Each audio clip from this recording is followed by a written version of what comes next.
सुजि मटर pancake बानायनो थाखाय सुजि, गाइखेर, बानलु गुन्दै, गाराम मसाला, सामब्राम गोजानि पेस्ट, खासिथारा, संख्रि, सामब्राम गुफुर आरो हाइजेंनि पेस्ट, मटरखौ हरसे सोमना दोननानै रुनानै लादों।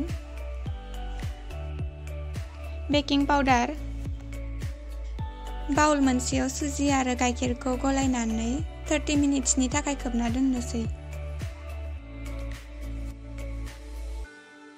मटरखौ ग्राइन्डाराव ग्राइन्ड खालामना लानोसै। थाव गुदुङाव जिरा, बानलु गुन्दै, गरम मसाला, सामब्राम गोजानि पेस्ट,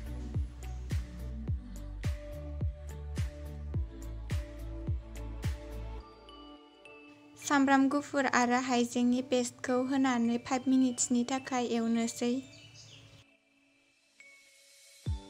नांगौ जखानि संख्रि,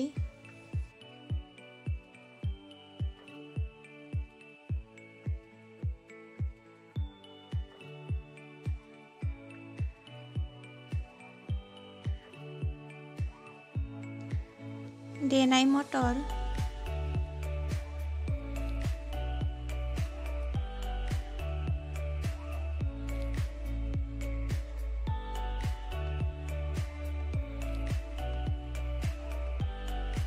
मोननोसै समाव खासिथाराखौ होनानै गुसु जानो थाखाय खांना दोननोसै।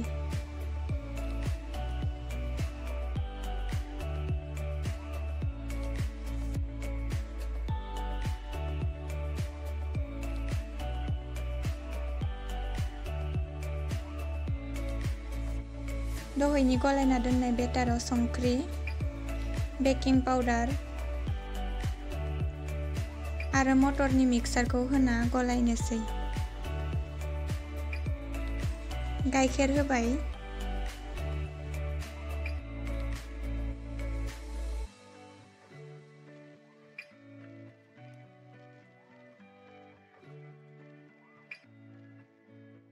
बेटारा बेबादि जाजासिम गलायबाय।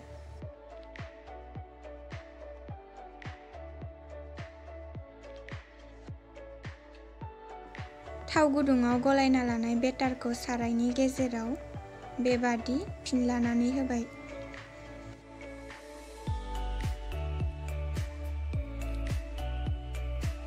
टु मिनिट्सनि थाखाय खोबना दोननोसै ल' फ्लेमाव।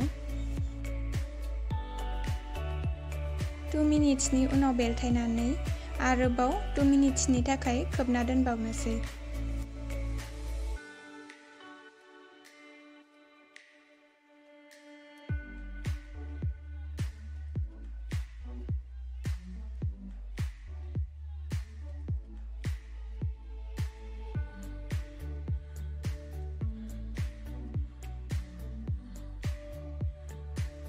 सुजि मटर पेनकेकआ मोनबाय। दा गंसे थोरसियाव दिखांना लानोसै।